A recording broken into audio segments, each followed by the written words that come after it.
Hello students, हम लोग current electricity को पहले जहाँ तक पढ़े हुए थे वहाँ से हम लोग अब थोड़ा आगे बढ़ाते हैं।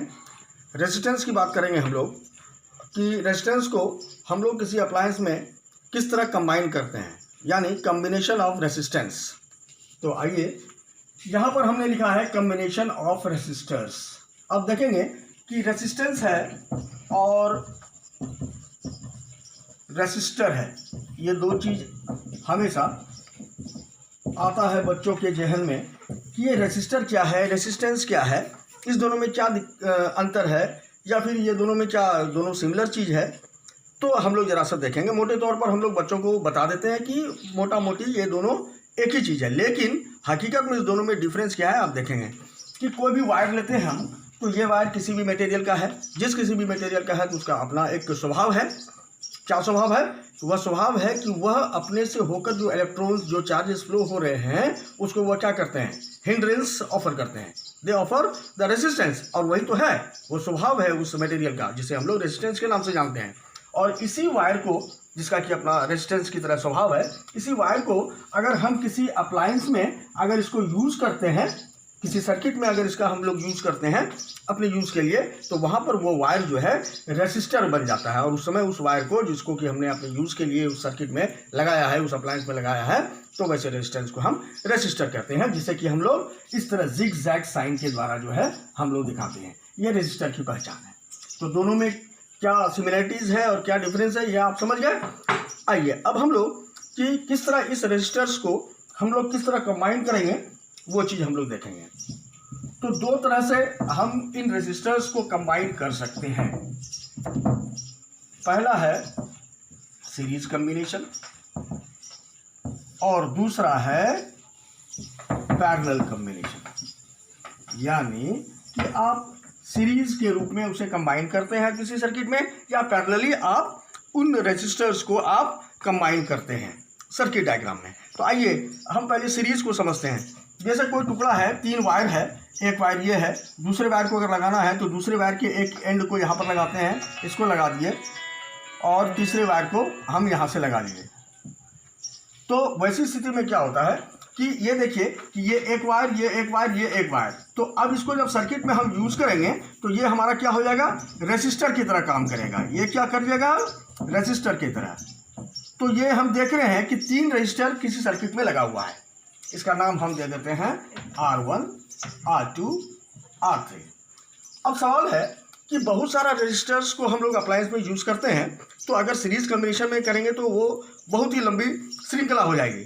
तो हम क्यों ना करें, इसका जो इक्विवेलेंट रेजिस्टेंस होता है, ये जो कॉम्बिनेशन इन सीरीज, ये जो कंबाइन हुआ है, ये R1, R2, R3, ये तीन तरह का जो है कोई अप्लायंस है जिसका रेजिस्टेंस R1, R2, R3 है।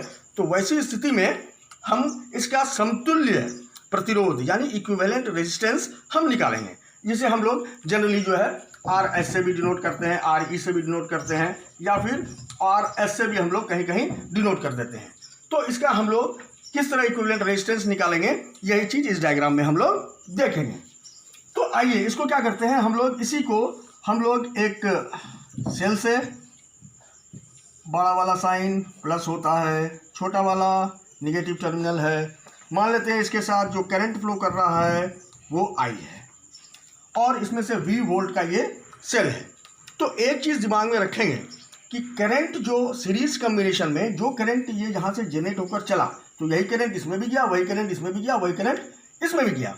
तो in series combination throughout all the resistors magnitude of current is absolutely same. तो करंट का जो मैग्नीट्यूड होता है हर एक रेजिस्टेंस से वो सेम होता है, यानी यही I यहाँ भी जाएगा, यहाँ भी जाएगा, यहाँ भी जाएगा। लेकिन हम इसको चेक भी कर सकते हैं बिटवीन दो टर्मिनल के बीच में। अगर हम एक एमीटर लगा देते हैं, एमीटर क्या है, एक ऐसा डिवाइस है जो इलेक्ट्रिक करंट के मैग्नीट्यूड को मेजर करता है। तो हम यहाँ पर उसको बारी बारी से चेक करके देखेंगे कि हर रजिस्टर से करंट जो है सेम मैग्नीट्यूड का फ्लो हो रहा है। लेकिन जब हम इसमें अगर वोल्टमीटर लगाते हैं, वोल्टमीटर क्या है, वोल्टमीटर एक ऐसा डिवाइस है जो potential difference across the conductor उसको वह मेजर करता है, जिससे हम वोल्ट के रूप में हम लोग उसको मेजर करते हैं। तो यहाँ पर हम देखते हैं कि सबका जो पोटेंशियल डिफरेंस है वो अलग अलग है। मान लेते हैं ये V1 है, ये V2 है और ये V3 है। और हम तीनों पोटेंशियल को अगर हम मेजर करते हैं, सम अप करते हैं, तो ये हमारा पूरा V के बराबर आ जाता है। यानी ये क्या हो जाता है, V is equal to V1 plus V2 plus V3। ये इस तरह हम समझेंगे। अब हम देख लेंगे, अगर ओम्स लॉ की अगर हम बात करें तो आप देखेंगे ये क्या होता है, V इक्वल टू क्या होता है, IR। तो यहाँ पर अगर हम V1 अगर हम निकालें तो V1 हमारा क्या हो जाएगा, सेम करंट यहाँ पे प्रोड्यूस हो रहा है, तो वैसी स्थिति में क्या हो जाएगा, ये I इंटू R1। फिर उसी तरह V2 क्या हो जाएगा हमारा, I इंटू R2। उसी तरह V3 हमारा क्या हो जाएगा, I इंटू R3। अब ये तीनों V1, V2 और V3 को अगर हम यहाँ पर सब्स्टिट्यूट कर देते हैं तो हमारा क्या आ जाता है, V is equal to V1 के बदले में हम क्या लिख देंगे, IR1 प्लस V2 के बदले में क्या लिख देंगे, IR2 और V3 के बदले में क्या लिख देंगे, IR3 I इंटू R3। और यहां से V is equal to IR, V volt है, I है, और मान लेते हैं कि इसका जो इक्विवेलेंट रेजिस्टेंस है वो या तो ये है या ये है, ये दोनों में से कोई भी आप ये कर सकते हैं। तो ये इक्विवेलेंट रेजिस्टेंस इसका हम मान लेते हैं RE है। तो यहाँ पर V बराबर क्या हो जाएगा, I इंटू ये टोटल का जो इक्विवेलेंट रेजिस्टेंस है मान लेते हैं RE। ये इक्वल टू आ गया I into R1 plus I into R2 plus I into R3। तो ये यहाँ पर हम इसको इस तरह लिख सकते हैं। इस तीन में से I क्या करेंगे, सबको बाहर निकाल लेंगे कॉमन के रूप में। तो ये क्या हो जाएगा, I into R1 plus R2 plus R3। यहाँ पर ये I और I को अगर हम कैंसिल कर देते हैं तो हमारा इक्विवेलेंट रेजिस्टेंस क्या निकल जाता है, R1 plus R2 plus R3। तो तीन रेजिस्टर्स को हमने जब सीरीज कंबाइन किया तो उसका इक्विवेलेंट रेजिस्टर क्या निकला कि हर रेजिस्टर के रेजिस्टेंस को हम प्लस कर देंगे। तो R1 ओम, R2 ओम, R3 ओम सबको हम जोड़ देंगे। तो यहाँ पर तो काउंटेबल था कि तीन रजिस्टर हमने लिखा, लेकिन अब इसकी गिनती तो है नहीं। मान लेते हैं अगर n अगर हमारे पास रजिस्टर्स होता तो वैसी स्थिति में उसका इक्विवेलेंट रेजिस्टेंस क्या होता, आइए देखते हैं। तो अगर मान लेते हैं कि n रजिस्टर्स है, यानी कि 1000 है कि 1 लाख है, मिलियंस और मिलियंस रजिस्टर्स है, उसको अगर हम कंबाइन करेंगे तो इसी तरह करेंगे R1 plus R2 plus R3 dash dash dash dash dash dash, कितना हो जाएगा, N RN। समझ में आ गया। तो ये था सीरीज कॉम्बिनेशन। अब इसी पर हम थोड़ा सा एक्सरसाइज करेंगे। पहले हम इसके पहले हम लोग पैरेलल कॉम्बिनेशन को भी हम लोग अच्छे ढंग से पढ़ लेते हैं। आइए इसको आप नोट कर लेंगे अपनी कॉपी में। इसको 1 बार 2 बार 3 बार बनाएंगे और इसी के आधार पर हम लोग इक्विवेलेंट रेजिस्टेंस को निकालने के आधार पर इस पर हम लोग न्यूमेरिकल्स बनाएंगे। तो पहले अब सीरीज कॉम्बिनेशन के बाद हम लोग आते हैं पैरेलल कॉम्बिनेशन पढ़ते हैं।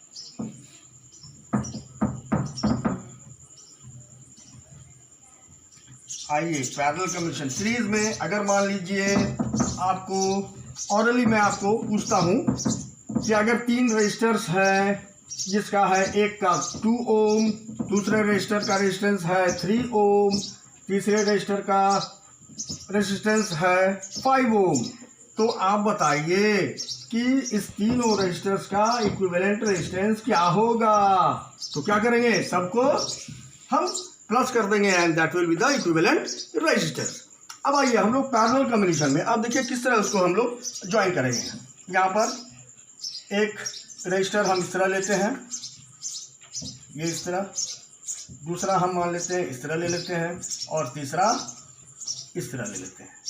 अब कहीं कहीं किसी फिगर में अगर इस तरह भी बना है तो आप कंफ्यूज नहीं कीजिएगा, वायर आपका है, अगर यह मुड़ सकता है तो आप जिस मर्जी जिस तरीके से आप इसको फोल्ड करें, किसी तरह से आप सर्किट बनाएं, इट डजेंट मैटर।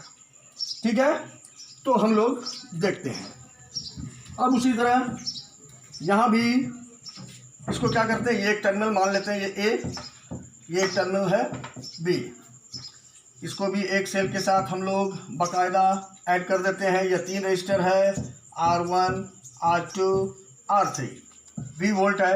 यहाँ पर हम बारी बारी से अगर हम करंट यहाँ पर I फ्लो कर रहा है तो हम क्या देखते हैं कि सीरीज कॉम्बिनेशन में हमने देखा कि हर रजिस्टर से करंट का जो मैग्नीट्यूड है वो सेम है थ्रू ऑल रजिस्टर्स, लेकिन यहाँ पर जब बारी बारी से एक एक करके इस तीनों वायर में अगर हम एमीटर लगाते हैं तो यहाँ देख रहे हैं कि नहीं, करंट जो है वो डिफर कर रहा है। तो मान लेते हैं कि यहाँ पर से करंट प्रोड्यूस हो रहा है I1, यहाँ पर करंट प्रोड्यूस हो रहा है I2 और यहाँ पर करंट प्रोड्यूस हो रहा है I3। तो ये टोटल करंट कितना इसमें से थ्रू आउट द सर्किट ये प्रोड्यूस हो रहा है, इसको हम इस तरह निकाल सकते हैं कि I is equal to I1 plus I2 plus I3। यहाँ पे आप इसको I1 को आप I1 इस तरह भी लिख सकते हैं, आप इस तरह भी आप I लिख सकते हैं, इससे कोई फर्क नहीं पड़ता। मैंने कैपिटल I का इस्तेमाल किया है, घबराइएगा नहीं। अगर आपको कहीं भी किसी किताब में अगर छोटी I से भी मिल जाए तो घबराने की बात नहीं है।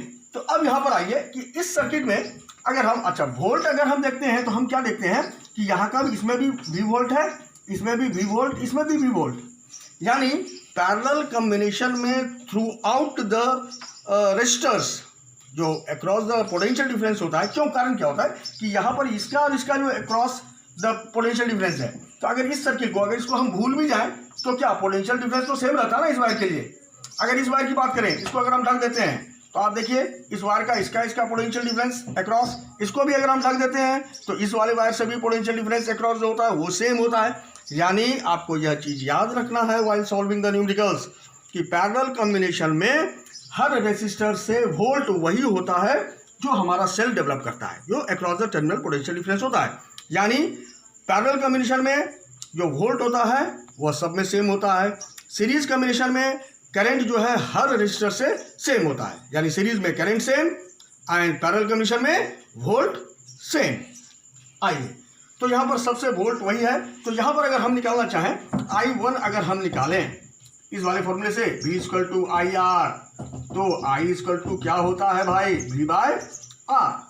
तो I1 अगर हम निकालें तो V तो सेम है, बाय क्या हो जाएगा R1, यहाँ पर छोटी R1 लिया है हमने, प्लस दूसरे में क्या हो जाएगा V बाय R2, तीसरे में क्या हो जाएगा V बाय R3। अब यहाँ पर I1 अगर हम निकालें, ये जो तुम्हारा तो I1 है, सॉरी यहाँ पर हमने I1 को भी यहाँ पर पहले निकाला था, ये I2 I3 को समझ कर दिया मैंने। मैं फिर से एक बार इसको बताता हूँ, I1 equal to V by R1। अब यहाँ पर इस रजिस्टर से अगर हम लें तो I2 इक्वल टू क्या हो जाएगा V बाय R2 और I3 क्या हो जाएगा V बाय R3। अब चूंकि I equal to I1 plus I2 plus I3 है, तो इस I1 I2 और I3 को बारी बारी से हम यहाँ पर लिख देंगे। तो यहाँ पर क्या हो जाएगा, I1 की जगह पे आ जाएगा V बाय R1, उसी तरह V बाय R2, फिर V बाय R3। अब ये जो हमारा करंट है ये तो मेन करंट है हमारा, जो कि आप इसे स्विच से भी जोड़ सकते हैं, स्विच जरूर होना चाहिए, ये स्विच जब क्लोज होगा तो इसमें से करंट फ्लो करेगा। तो यहाँ पर हम इक्विवेलेंट रेजिस्टेंस इसका निकालने के लिए, तो इसका मान लेते हैं इक्विवेलेंट रेजिस्टेंस हमारा यही है, RE है। तो वैसी स्थिति में I बराबर इस I की जगह पे हमारा क्या हो जाएगा V बाय RE, क्योंकि I equal to V by R, इसके हिसाब से I equal to V by R, यहाँ भी आ गया V by R1 V by R2 plus V by R3। तो इस सब में से अगर इस तीनों में से V अगर बाहर निकाल लिया जाए तो क्या होता है 1 by R1 plus 1 by R2 plus 1 by R3। यहाँ पर आप V को अगर स्ट्राइक आउट कर देते हैं तो ये क्या हो जाता है 1 by RE equal to 1 by R1 plus 1 by R2 plus 1 by R3। तो ये हमारा अगर पैरेलल कॉम्बिनेशन है, अगर आपको इक्विवेलेंट रेजिस्टेंस अगर निकालने के लिए दिया जाए तो आप इस सूत्र पर भी आप निकाल सकते हैं। ये हमारा जो है सीरीज कॉम्बिनेशन और पैरेलल कॉम्बिनेशन का किस तरह इक्विवेलेंट रेजिस्टेंस निकाल सकते हैं उसका ये डेरिवेशन है।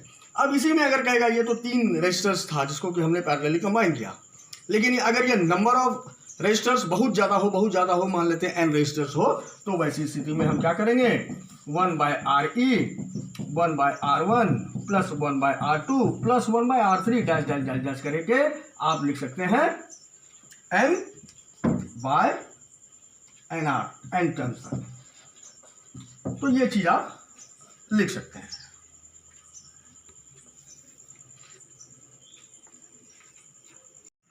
अभी हम लोग कॉम्बिनेशन ऑफ वायर्स पढ़े, रजिस्टर्स पढ़े, जैसे कि हम लोग सीरीज कॉम्बिनेशन और पैरेलल कॉम्बिनेशन दोनों तरह का कॉम्बिनेशन हम लोग पढ़ लिए। अब इक्विवेलेंट रेजिस्टेंस जो है हम लोग किस तरह निकालेंगे वो हम लोग ये 7 प्रश्न मैंने आपको दिया है, और ये 7 प्रश्न का आपको सबका जो है मैग्नीट्यूड आपको दिया गया है, सबका वैल्यू दिया गया है, और आपको सबका इक्विवेलेंट रेजिस्टेंस निकालना है इन ईच केस। ठीक है, ये आप अपनी कॉपी में सारा नोट करेंगे, सारा चीज़ आप बनाएंगे, और जो परेशानी होगी वो आप मुझसे पूछेंगे।